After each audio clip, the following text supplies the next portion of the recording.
और आज तो ये ट्रक बर्फ़ के अंदर घुस गया था और हम मरते मरते बचे। तो welcome to day 2 of Milam glacier trek. और जब इस नदी को क्रॉस करा तो हमारे पैर तो बिल्कुल सुन्न हो गए ठंड से, और फिर इतने बड़े ग्लेशियर थे कि इसके नीचे फ़ोटो भी क्लिक करा सकते हो। और ये बर्फ़ को बीच में से काट दिया है रोड बनाने के लिए। फिर हमने यहाँ पे एक ट्रक था, उससे लिफ्ट ली और आगे जाके वो ट्रक ग्लेशियर में ही धंस गया। और लकीली वो ट्रक पलटा नहीं और हम सब बच गए और किसी की चोट भी नहीं आई। और फिर हम पैदल पैदल ही चलने लगे। फिर हम पहुंच गए थे आज के हमारे स्टॉप में, जिसका नाम था लस्पा विलेज।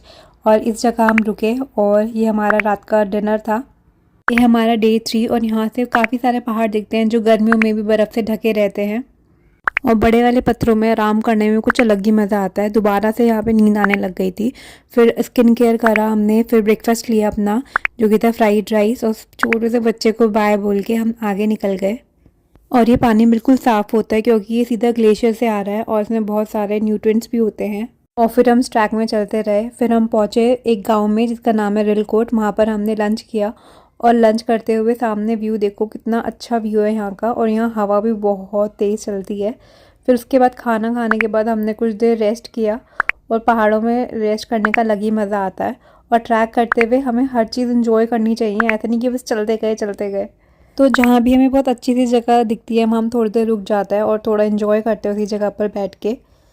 और ज़्यादा टाइम भी वेस्ट नहीं करना चाहिए क्योंकि अंधेरा होने से पहले पहले हमें अपने आज की डेस्टिनेशन में पहुंचना था, जो कि था मरतोली विलेज। और रास्ते में देखो कितने छोटे छोटे क्यूट से फूल खिल रखे हैं। और आपको यहाँ दिख रहा होगा कितनी बड़ी बड़ी घास उगी हुई है, इसीलिए यहाँ पे काफ़ी सारे बकरी वाले लोग भी आते हैं।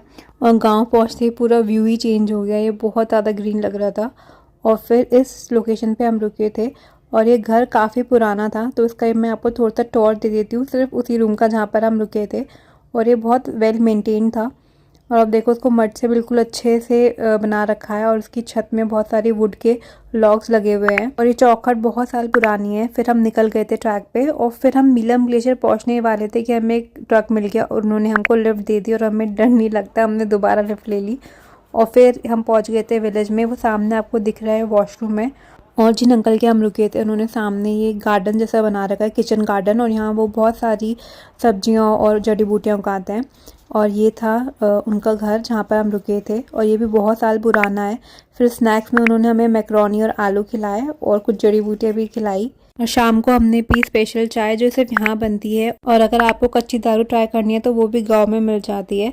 फिर उसके बाद हमने अपना डिनर करा और ये चूल्हे में बना हुआ डिनर बहुत ही यम था। और फिर ऊपर वाले फ्लोर में हमारा सोने का अरेंजमेंट था। And that's it for today, see you in the